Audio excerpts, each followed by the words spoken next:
Coming up this morning, we're taking a look back at the life of Bill Russell, the NBA legend who passed away this weekend.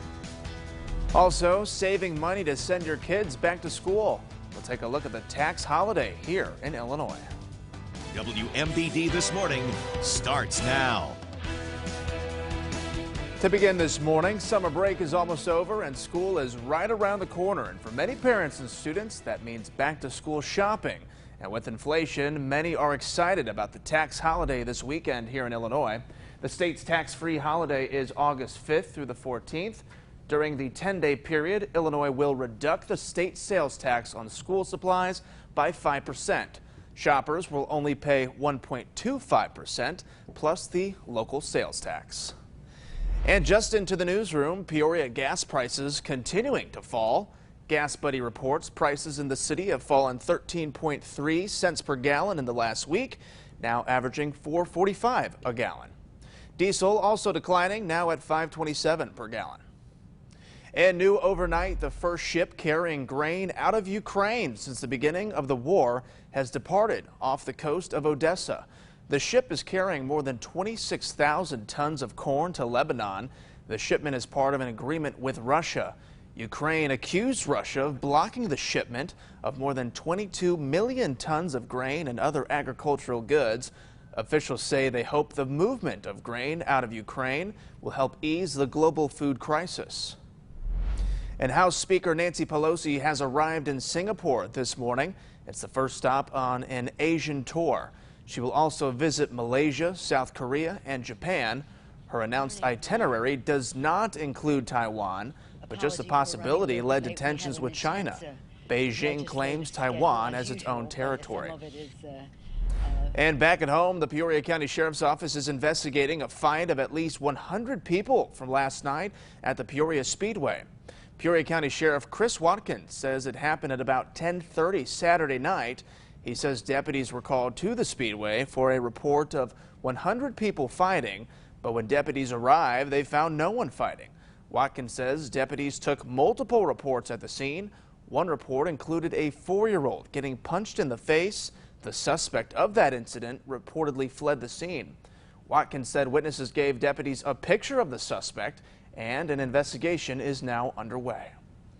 5:03 this morning, in an update, we're learning more details about a crash in Peoria that sent 4 people, including a Peoria police officer, to the hospital Saturday night. Police say it happened around 8:30 p.m. You're seeing video from the scene right now. They say an officer was conducting a traffic stop on a vehicle near the intersection of War Memorial Drive and University Street. Then another vehicle failed to yield, drove over the median, and hit the first vehicle on the shoulder and struck the officer. Illinois State Police identified the driver of the vehicle as 50-year-old Charles B. Wenry of Peoria. All 4 people involved were taken to a local hospital, and the officer has since been released. ISP is still investigating the crash, and charges are pending.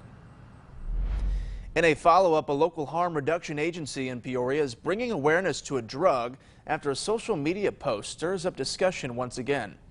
The drug is known as benzodope. It's a combination of benzodiazepine and an opiate such as heroin or fentanyl. Chris Schaffner, program director of Jolt Harm Reduction, says over the last couple of months they tested samples and it came from the East and Center Bluff. He says the drug hasn't caused an increase in overdoses and he can't account for what's actually contributing to overdoses.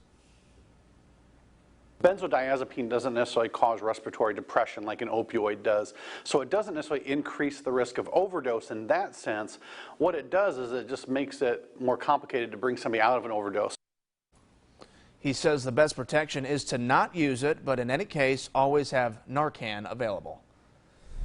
In an update on the deadly flooding situation in Kentucky, more than 11,000 homes are still without power at this hour, and more than 1,000 people have been rescued since Thursday. Hundreds of people are currently in temporary shelters. Governor Andy Beshear also announced that the death toll has risen again. 28 people have now lost their lives as a result of this flooding, and that includes 4 children. Developing now, this year's Lollapalooza wrapped up last night in Grant Park in Chicago. But as Mayor Lori Lightfoot announced, the festival isn't going anywhere. Lolla, all the great work, all the fabulous timeless music will continue for 10 more years. And our sister station, WGN-TV's Dean Richards, was the first to report last week that the city has reached an agreement to keep the festival in Chicago for another decade. And last night, the mayor made that official. 5:06 now, we're taking a look around Illinois. Well, someone hit the jackpot in Illinois, holding the only winning ticket in the Mega Millions lottery, worth over $1 billion. The Illinois Lottery website says the winning ticket was sold at the Speedy Cafe Speedway gas station in Des Plaines, Illinois. The winning numbers for Friday's Mega Millions drawing were 13, 36, 45, 57, 67, with a mega ball of 14. The $1.28 billion prize is for winners who choose the annuity option, paid annually over 29 years. Now, this is the lottery's second largest prize in its 20-year history, and it comes with a cash value option of $742.2 million.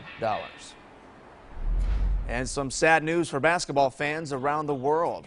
NBA legend and civil rights pioneer Bill Russell died yesterday at the age of 88. The Celtics icon was an 11-time NBA champion in 13 seasons. He was a 5-time MVP and 12-time All-Star. Russell won 2 college titles, an Olympic gold medal. He was also the NBA's first black head coach. We'll have a closer look at the life of Bill Russell coming up in Morning Sports. In national headlines, President Joe Biden has tested positive for COVID-19 for the second day in a row. The president has what appears to be a rare case of rebound COVID after treatment with the antiviral drug Paxlovid. In a letter, the White House physician said the president continues to feel well and will keep working from the executive residence. Mr. Biden originally tested positive over 10 days ago. He ended isolation Wednesday before testing positive again on Saturday.